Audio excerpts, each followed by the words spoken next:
Bien, amigos, repetimos que todos los afiliados a las ARS, MAFRE, Universal y demás ARS, incluyendo la de la asociación, la del Colegio Médico, es imposible que se le deje sin protección, sin servicios médicos, por lo que Siglo XXI le ofrece que pueden ir de 7 de la mañana a 7 de la noche y los sábados de 7 a 1 a recibir los servicios de atención primaria hasta que se resuelva el problema. Porque dejar el paciente sin servicio, eso no tiene sentido. Hasta el propio presidente del colegio puede ir a buscar servicios a Siglo XXI. Quiero agradecerle a Manegonte, que nos manda el formulario que se usó en el censo, en los censos que se han tenido aquí, menos en el de ahora, que es la queja. ¿Dónde nació? No está en el formulario de este censo. Y en el punto 33 dice: llena el círculo si nació en el mismo lugar que está siendo empadronado. Si no, diga ciudad, sección o paraje en que nació, municipio o distrito, provincia y país.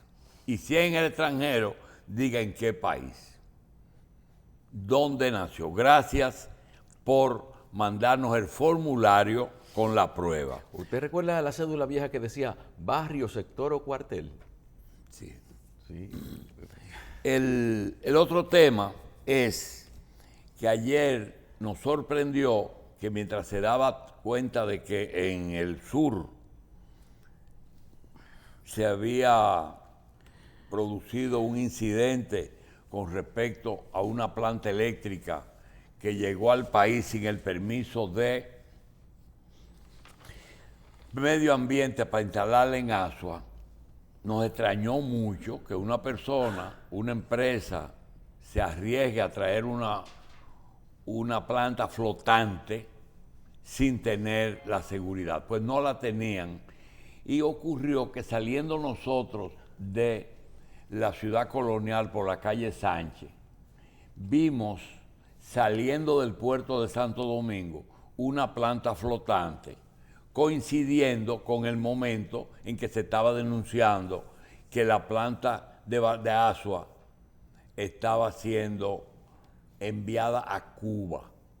Pues lo que ocurrió fue lo siguiente: la planta no estuvo nunca en Asua, estaba en Santo Domingo esperando el permiso para irse a instalar. Al no aparecer el permiso, entonces se cansaron de esperar y se llevaron la planta a Cuba. En el momento que vimos, la planta que vimos fue la que no se pudo instalar en Asua. No fue ni la de Seaboard ni la Estrellas del Norte.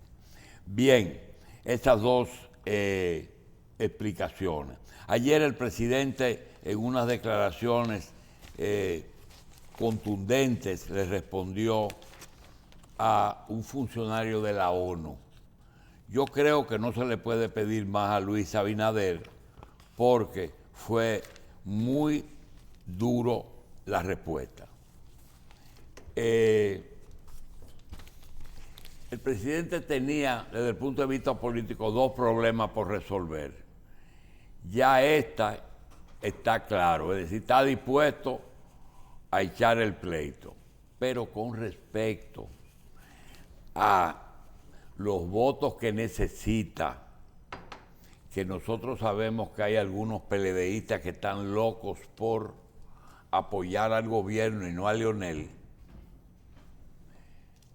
pues resulta que esa gente no pueden salir a la calle porque están asustados, entonces asustados no pueden apoyar, ¿verdad? No. No pueden apoyar.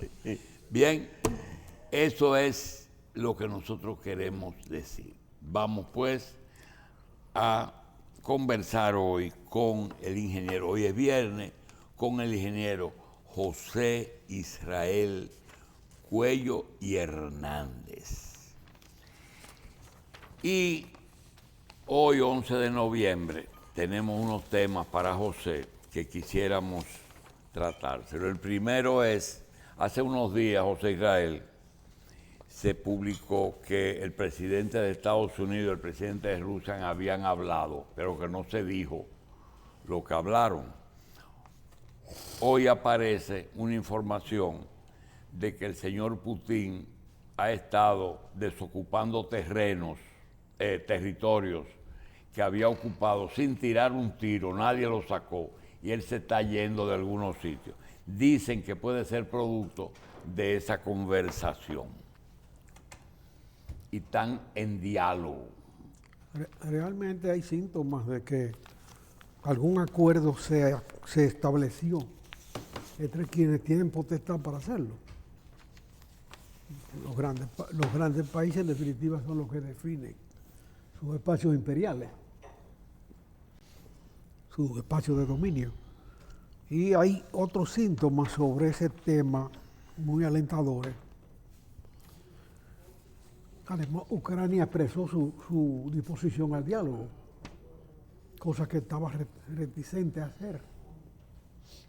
Pero además, el puente que une a Crimea con Rusia, un puente de 15 kilómetros, creo, de una obra que Putin hizo para esos fines, le pusieron una bomba, hubo mucha garata de quién fue, de repente nadie habla de la bomba. Nadie habla de quién puso la bomba. O sea, hay una serie de síntomas de que las cosas, tal vez el deseo de uno de que esa guerra termine, pues es una guerra que provoca demasiada contaminación en las sociedades mundiales, en todas.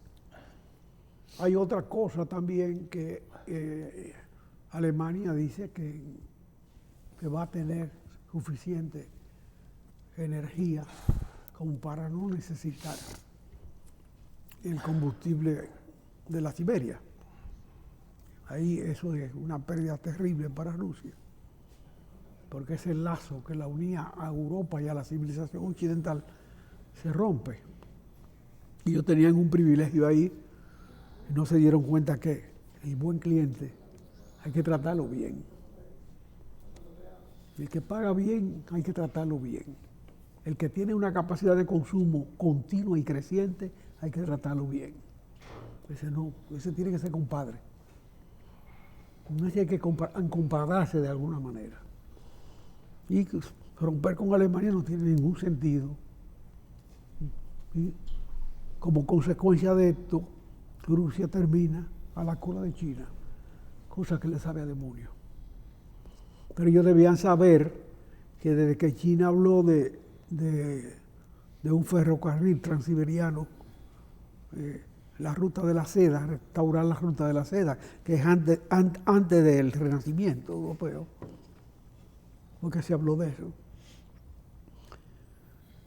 Y hay que ver cómo Samarcanda y Bujará en Uzbekistán han tomado una importancia que solo en la época de Tamerlán tenían. Sí. De manera que ahí se hizo una reunión internacional de magnitud mundial, donde asistió el de China y el de Rusia. Entonces, son síntomas claros de que hay una modificación de la geopolítica mundial, donde China encabeza el mundo asiático. Bien. José, una vez en el púlpito de la catedral, un sacerdote dijo el por qué él cree que la gente cree. ¿Por qué la gente cree? Entonces él dijo, bueno, creen por una de dos cosas, o por amor a Dios o por miedo al diablo. Eso se puede aplicar en dos casos actualmente. Uno, justamente en el de la conversación de Rusia y Estados Unidos, si es por miedo a China. Porque realmente hay el peligro de guerra, pero más es por miedo a que puede resurgir China con más fuerza todavía. Y la otra es el próximo tema, que es que Estados Unidos no puede hablar de amor a Dios porque Donald Trump y Putin son dos políticos que si hubiera un tercero quizás tuviera más opción, pero de los dos el diablo es Trump y el que se está beneficiando es Biden. Están basadas las elecciones americanas en el miedo a Trump, que se pusieron de manifiesto ahora en estas elecciones de medio tiempo. Bueno, yo pienso que la racionalidad norteamericana es lo que ha imperado. Ahí no ganó Biden, ahí se rechazó a Trump.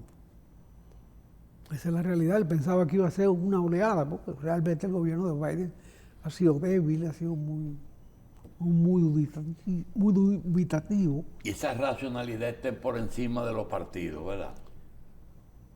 Bueno, hay que pensar que un país que ha manejado la política mundial de manera dominante desde la guerra con España, comenzó a ser un país determinante en el mundo occidental, que le llama. Y se definió como la cabeza. Todavía es la cabeza.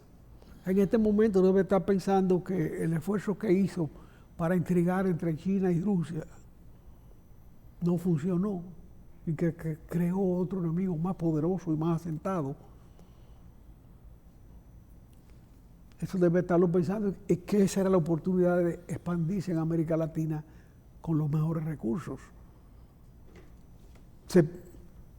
Kennedy planteó la Alianza para el Progreso y con él se murió.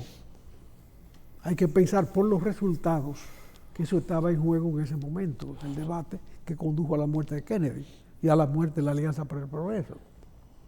Pero eso son hipótesis, proyecciones del pensamiento que van más allá de la realidad. Eso se murió ahí.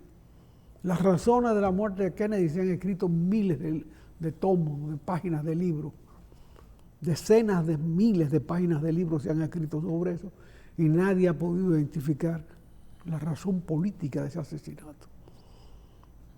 Ahora, a la luz de los resultados de todo ese largo periodo, donde ha sido imposible encontrar un modus vivendi con Cuba, 60 años de cerco que no funciona,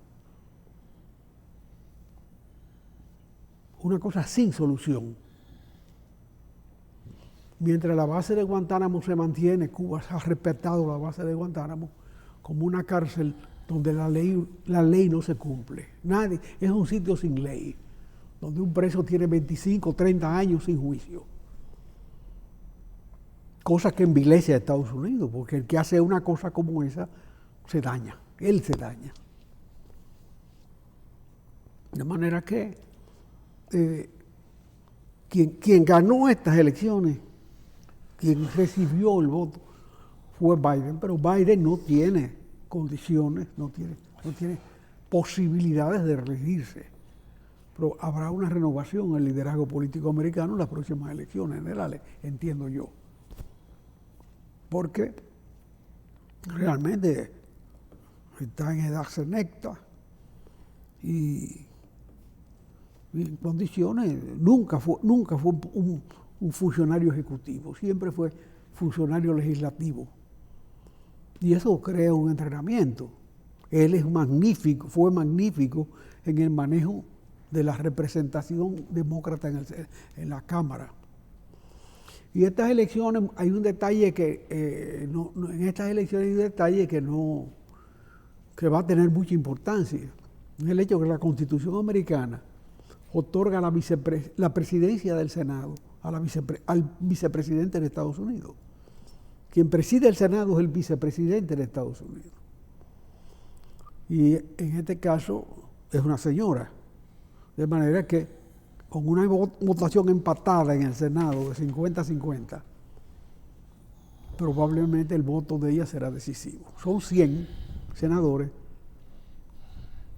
y en este caso que están empatados, el voto del vicepresidente es determinante para todas las decisiones. Ese puede que sea el resultado, faltaban 2 senadores por elegirse, pero las posibilidades son que sean uno y uno y quedan empatados. De manera que eso es deseable además, porque un parlamento totalmente hostil, que tampoco lo será, porque hay una minoría republicana ahí que no va a votar por las pasiones de Trump. Sí. Hay 7 u 8 representantes republicanos arraigados en su territorio que piensan con su cabeza y que se avergüenzan de tener a Trump entre sus filas.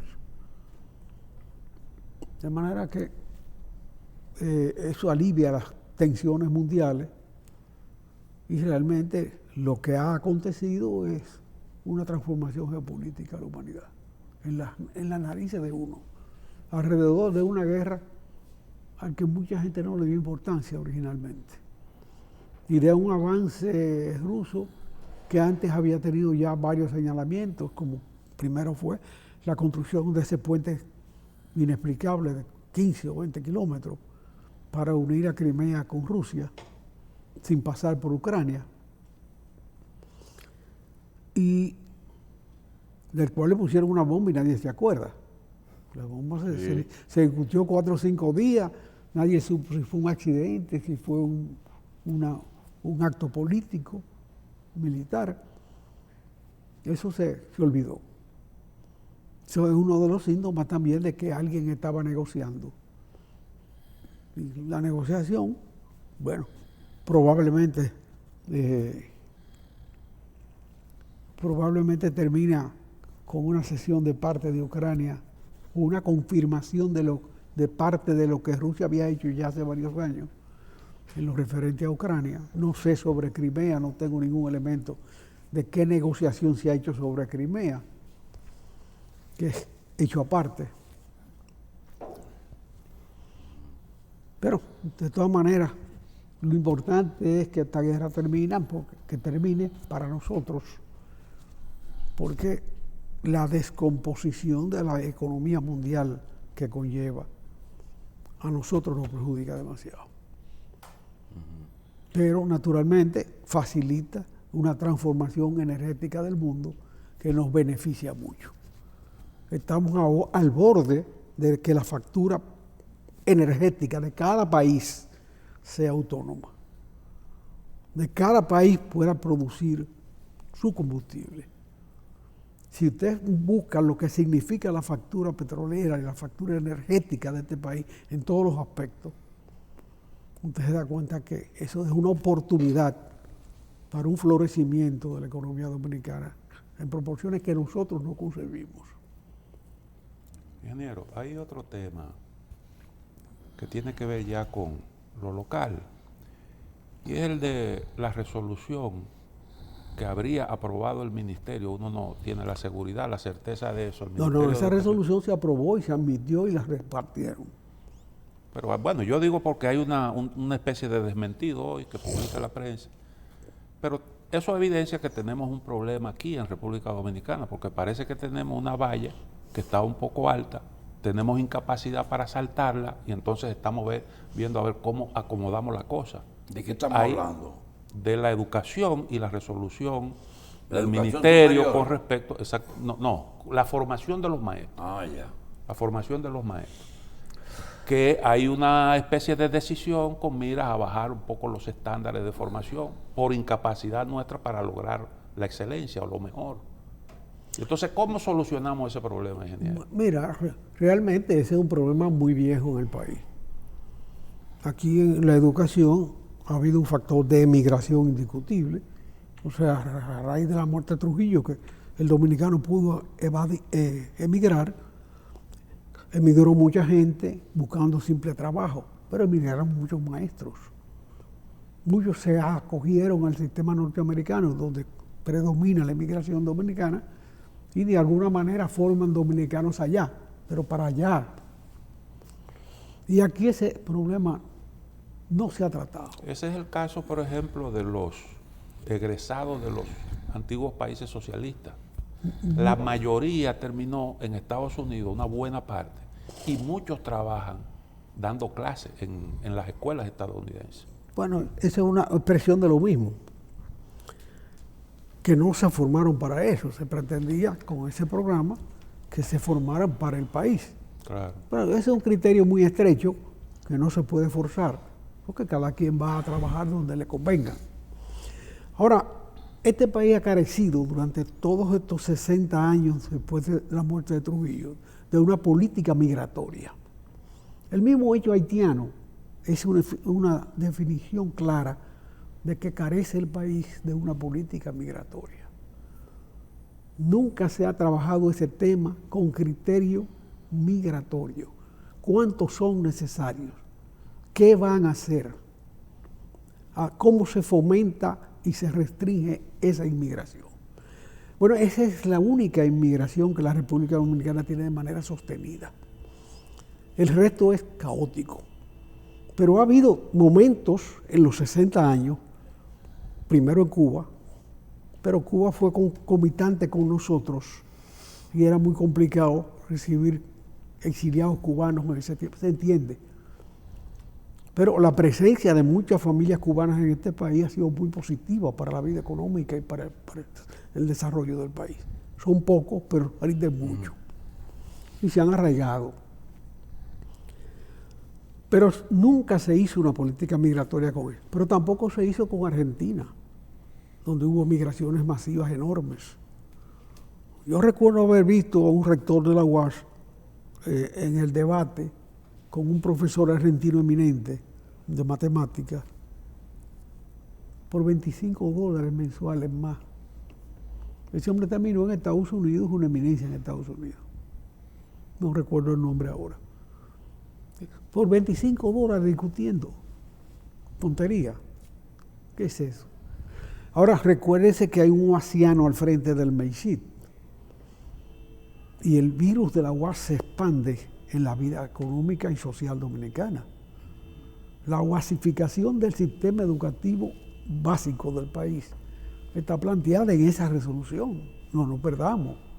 El espíritu de que el agua corra por donde ella debe correr, por donde ella corre naturalmente, y no debe intervenirse. Porque hay que admitir, y esa evaluación que se hizo del magisterio lo ratifica, que no hay maestros dominicanos suficientes para sostener un presupuesto del 4% del Producto Interno Bruto para la educación. Eso termina, como ha sido, aumentándole los sueldos a los que no aumentan su capacidad de trabajar. Es lo que ha pasado en la UAS, señores. La UAS es el embrutecimiento ilícito del país. Sí.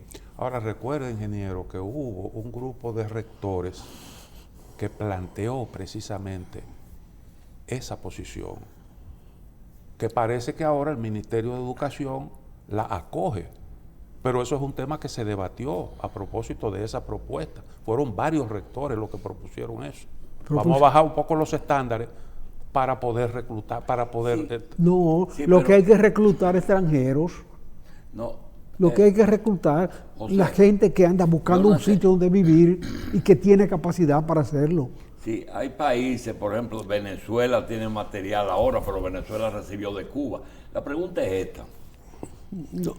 Una vez, 59, 60, se comenzaron a ir profesionales y médicos sobre todo,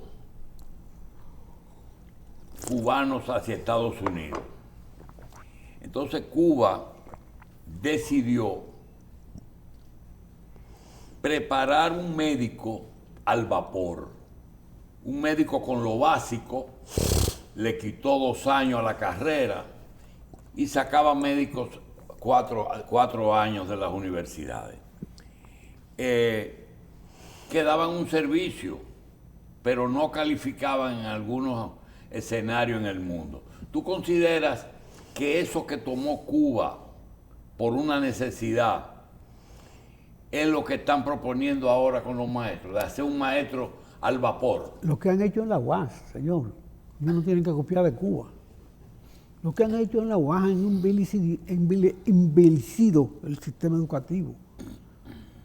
Han sancochado la formación. Tú dices que emigraron un médico después de todo. No, el médico dominicano de alta calidad siempre ha tenido como meta reformarse, completar su formación en Estados Unidos o en otro país. Tú lo dijiste aquí, que cuando la crisis de España, lo que debimos hacer era traer no solamente profesores, sino académicos que preparen profesores. Hasta ahí llegaste tú a hablar de eso. No, eso de alguna manera se hizo, porque la inmigración española... No, yo estoy hablando de recientemente, digo relativamente recientemente, cuando había el problema de los... ¿Cómo le dicen ellos? A los desocupados.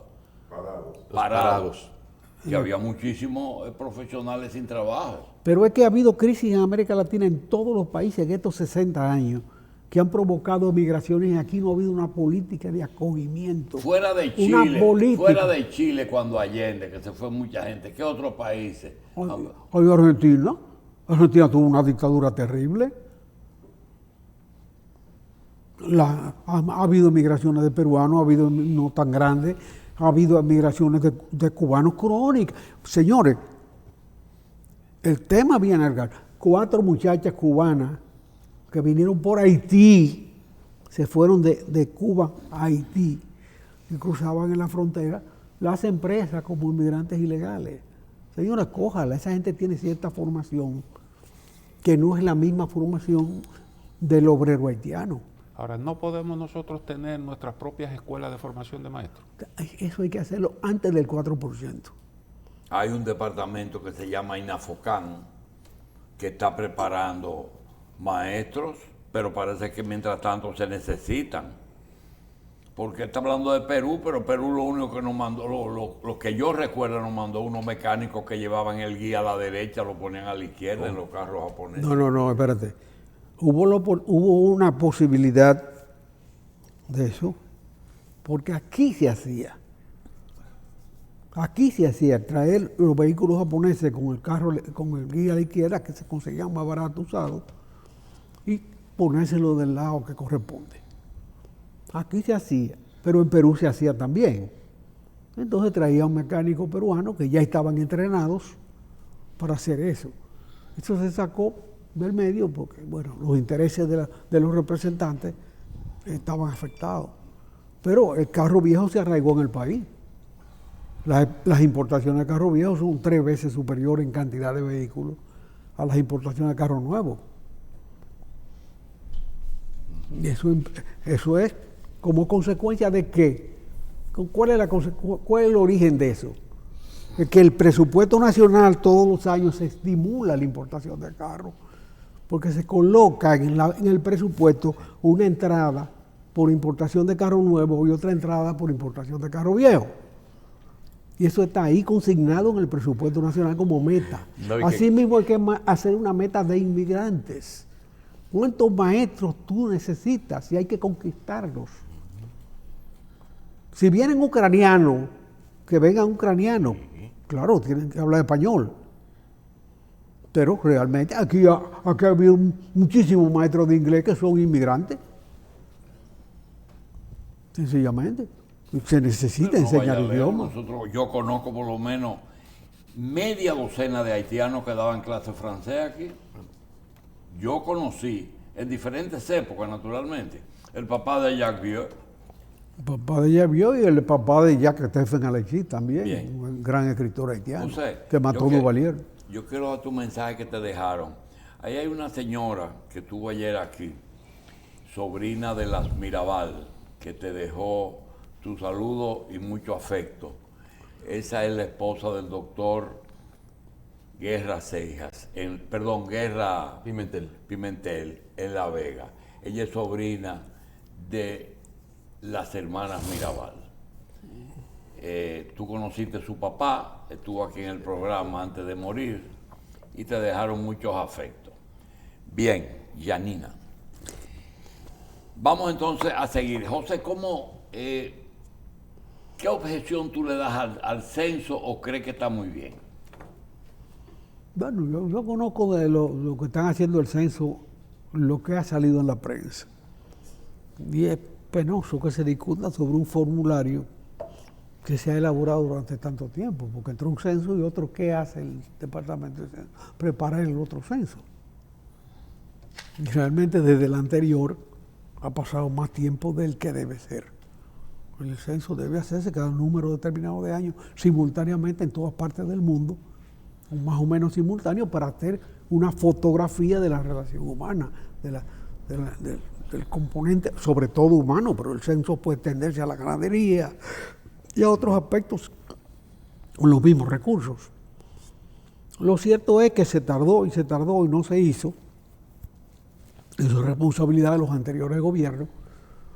Ahora de alguna manera se ha desencamado con algunas improvisaciones y el debate está ahí ya politizado con el tema dominico-haitiano, como es natural, cuando hay una inmigración de ese tipo, de esa magnitud relativa y absoluta, eso contamina el censo, porque muchos haitianos aprovecharán como cualquier inmigrante, legal o ilegal, sobre todo ilegal, o que se considera ilegal, para fingir que son dominicanos. Y, bueno, hay una cuota de dominicanos en Grandes Ligas que son haitianos.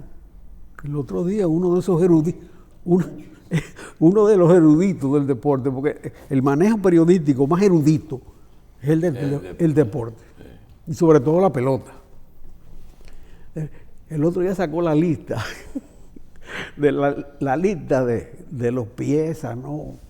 De los haitianos. Sí, que se van en la nómina de los dominicanos a jugar para Estados Unidos.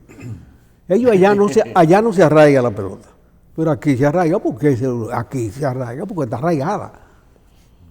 Aquí se arraigan ellos porque se juega fútbol. Bien. Bueno, eso es una cosa del futuro, aquí. Pero el inmigrante tiene que fingir muchas cosas. Bien. El inmigrante ilegal. En definitiva, lo que tiene que vivir, su obligación es vivir. Sí, pero nosotros dijimos aquí que no piensen que los empadronadores se van a encontrar con unos haitianos para que los censen. No es verdad. Esa gente desaparece cuando hay censo. O sea, yo te aseguro que más de 20 se cuelan por ahí. ¿Más? Más de 20. ¿Qué? Se cuelan como dominicanos en el censo. ¿Y qué? Y nosotros nos colamos como dominicanos en otros sitios. Por eso mismo, porque el deber mayor de una gente que está viva es vivir. Es el primer deber. Pero un censo no legaliza a nadie. Simple y llanamente lo que se quiere saber es cuántos extranjeros tenemos aquí. De lo que responda, y eso es una cosa. Y la realidad es... Óyeme, esos muchachos que están jugando pelota como dominicanos no vinieron aquí a aprender a jugar pelota. Vinieron a buscarse la vida. Pero eso culturalmente ya son dominicanos. Sí, culturalmente son dominicanos. Sí, ya, claro. ¿Por qué no ponen? Yo no tengo problema contra eso.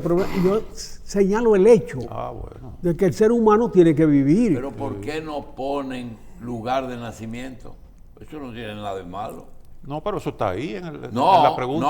No, en el de ahora, en el de antes está lugar de nacimiento, en el de ahora no se habla. Pero, óyeme, eso puede ser un error. Pero buscarle una trampa calculada de la gente del censo con la ONU, eso es un disparate. Eso es perder tiempo. Hay que corregir el formulario, más nada. Y hay que decirlo. Si usted considera que ese formulario está mal, dígalo. Pero no esté buscando conspiración donde no hay. Eso no es una conspiración de un profesional que está trabajando en un censo. Solamente hay gente que está obstinada con ese tema. Otro tema, la experiencia ahora. Desde el 78, nosotros vimos cómo la gente se cansó de Balaguer, votó por Guzmán, repitió con Jorge Blanco, después volvió a Balaguer, después vino Leonel Fernández, Bosch y Balaguer le levantaron la mano, ganó el PLD, después vino Hipólito, después Hipólito le entregó a Leonel otra vez. Es decir, que pero estas elecciones del 20 tuvieron salpicada de una... Lo primero es que la fecha ninguna se dio, ni la de febrero ni la de mayo, se movieron. Una pandemia. Entonces, para los que tenemos que levantarnos todos los días a venir a analizar situaciones, y nos resulta difícil poder separar lo posible, es decir, un presidente de un partido pequeño, nuevo, que va producto de una alianza, por primera vez es presidente, con un pedazo de conducta PRDista, muchísimas cosas, viene una pandemia, no termina la pandemia todavía, hoy a los 800 días tenemos pandemia, una guerra que no es nuestra, pero nos da efectos colaterales aquí. Después viene hasta una inundación de un diluvio, que eso no teníamos mucho antecedente. Realmente, ¿cómo uno puede sopesar? Hay una anécdota de José cuando Jorge Blanco, que le preguntan al vicepresidente que sopese. Dice, bueno, es que lo único que puede sopesar cosas es un pulpero que había en la reunión. Sopesa es pesar. No se puede sopesar la gestión de lo posible que ha ejecutado este hombre. Sobre todo, si el propio PLD a través de el PRM, a través de Ramón Albuquerque, dice que la educación se desploma, que las facturas eléctricas se disparan, que se descuidó la inflación, que se descuidó la inmigración, no para deportar, sino para dejar entrar, que abandonaron los PRMistas, que la mayoría están sin trabajo, mano floja con la criminalidad, que le da los cargos a los blanquitos, a los oligarcas, y que hay ciertas áreas que él no ha podido erradicar la corrupción. Cuando uno oye eso, uno dice, ¿está hablando la oposición dentro del partido o realmente Luis Abinader no califica para una reelección? Él califica para una reelección, basta con que la Constitución lo diga.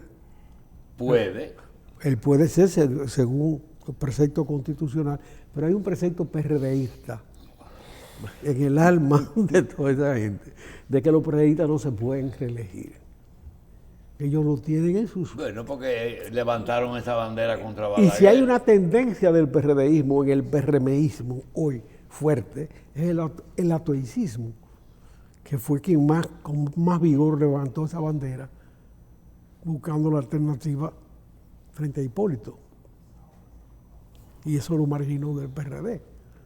Y si hay una tendencia PRDista fuerte ahí, es el atoicismo. Atoy nunca llegó al poder, pero los hijos llegaron. A eso se refiere. Esos son los blanquitos que está hablando Ramón señalando. Los oligarcas. Hombre, no, eso. Ramón es un hombre con talento para haber sido presidente de este país más de una vez.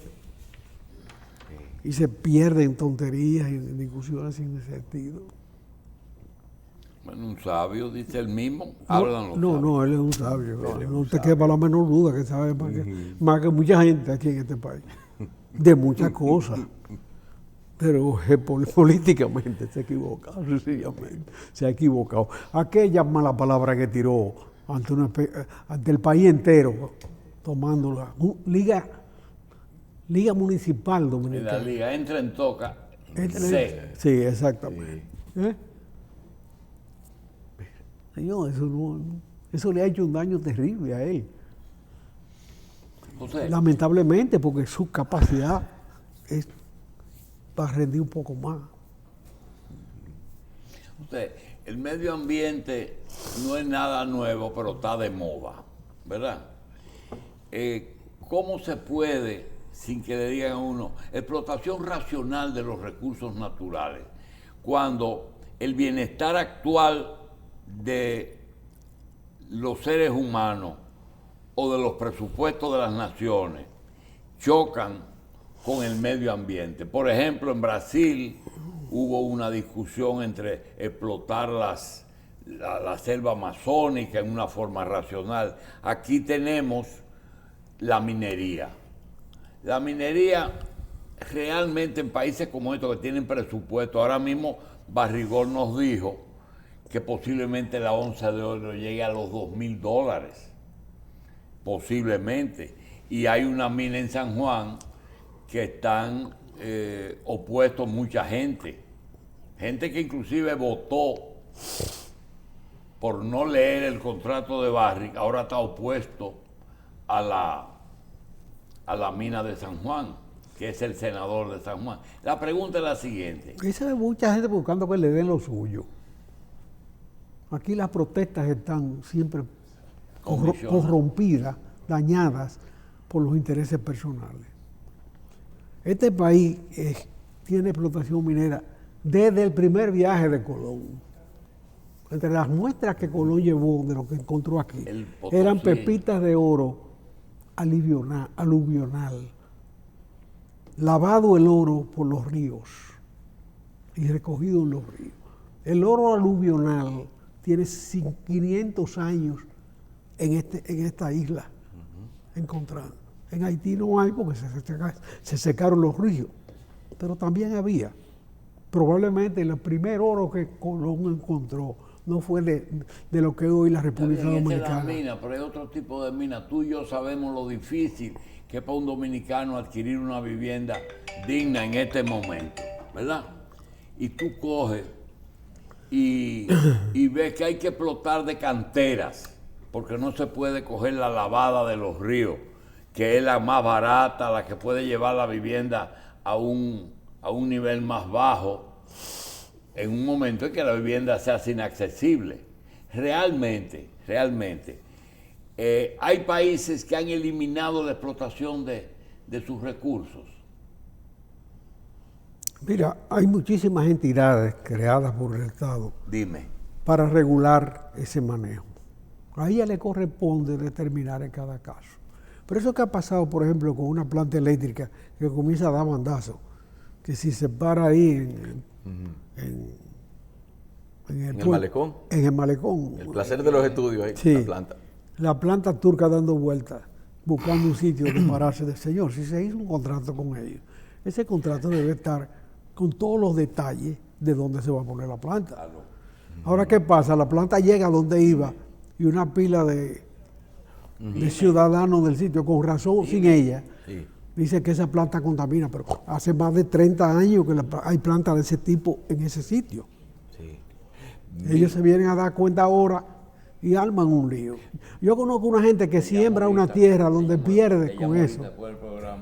O sea, tiene una tierra y siembra y pierde con la cosecha, simplemente para que no se le metan y haya que darle una parte.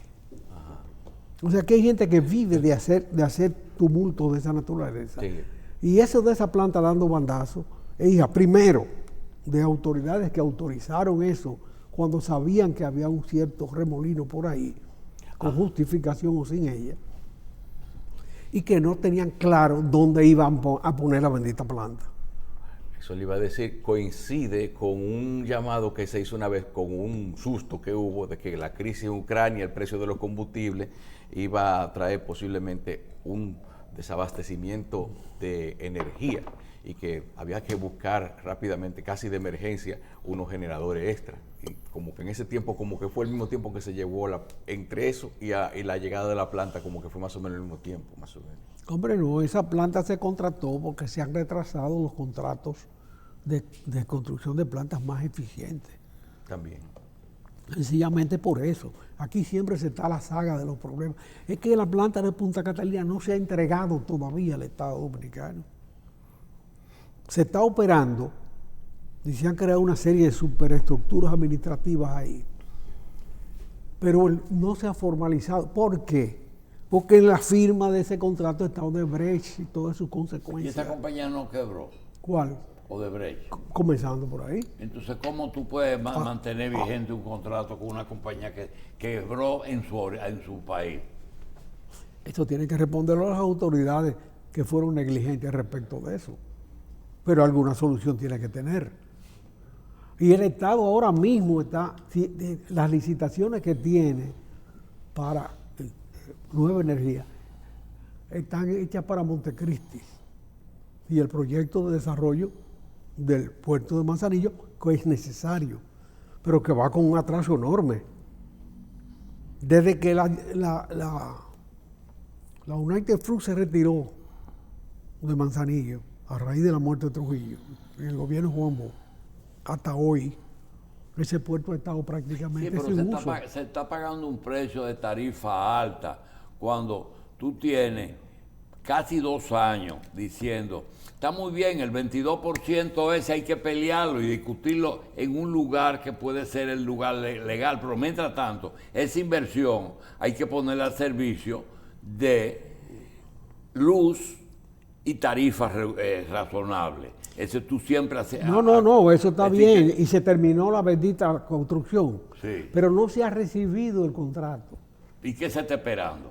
No sé, eso son las autoridades que tienen que decir, que explicarle a uno por qué no se ha recibido la planta. ¿Y qué implicación puede tener eso, ingeniero? ¿Qué implicación tiene eso? ¿A nosotros nos conviene postergar eso o cuál es la implicación que tiene eso? Yo lo que no se puede postergar. El destino que le van a dar a eso lo están discutiendo lo todavía. que no se puede, lo que no se puede posponer es la discusión del 22%.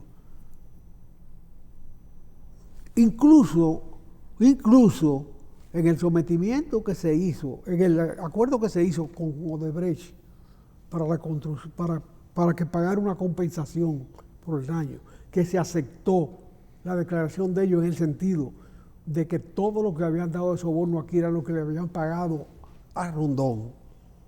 Un absurdo, porque Rondón era contratista también y era representante de ellos y fue que gestionó el contrato. Él ganaba por eso, no ganaba solamente por corrupción que podía haber. Pero no era eso que él cobró, no es la suma que Odebrecht repartió en este país. No es así. Sin embargo, el Procurador General de la República firmó con Odebrecht la aceptación de ese criterio. Y eso no está en el proceso contra él. Bueno, eso es lo más importante de ese proceso. Ok, son un acuerdo que le da legitimidad a una declaración falsa de una empresa ladrona. El 20% de 3.000 millones es 600, 700 millones. Muy bien. El que fue a Brasil a negociar está pudriéndose en la cárcel. Pero el resto, ¿cómo se va a resolver?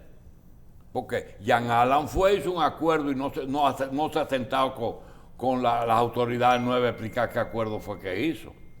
Porque lo importante es meterlo preso y que busque el 22, porque se supone que Danilo y él se cogieron esos 600 millones hasta ahora. Nadie ha dicho eso. Pero seguro que se ha dicho y se ha repetido muchísimo. Yo estoy hablando de la aceptación por parte de un funcionario público con cierta calidad para eso, creo, de una declaración de una empresa que es una empresa delincuente.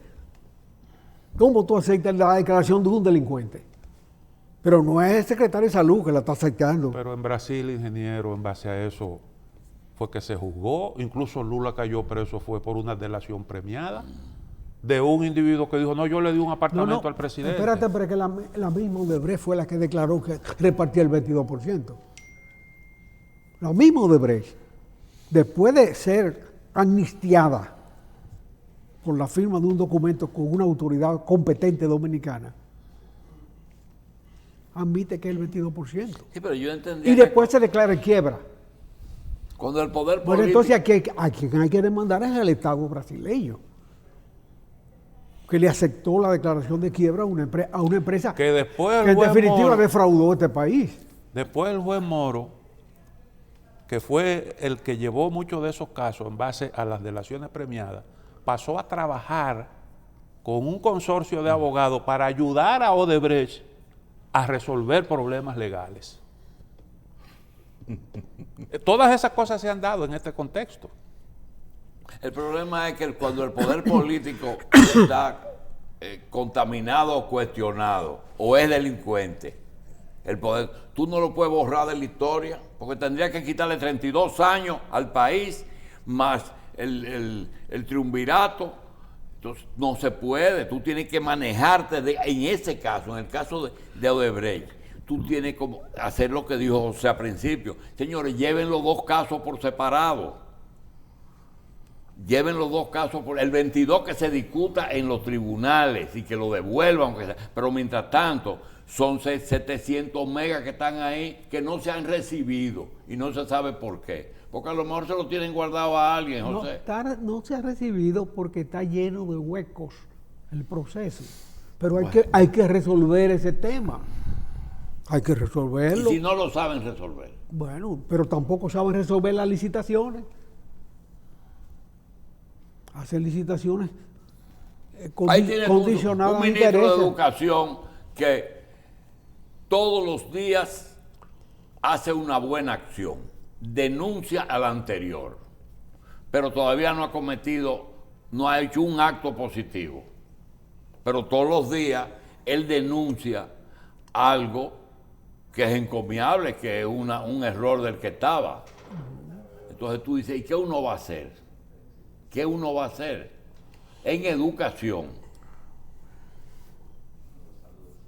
hay muchas cosas que uno no sabe. Vamos a una pausa.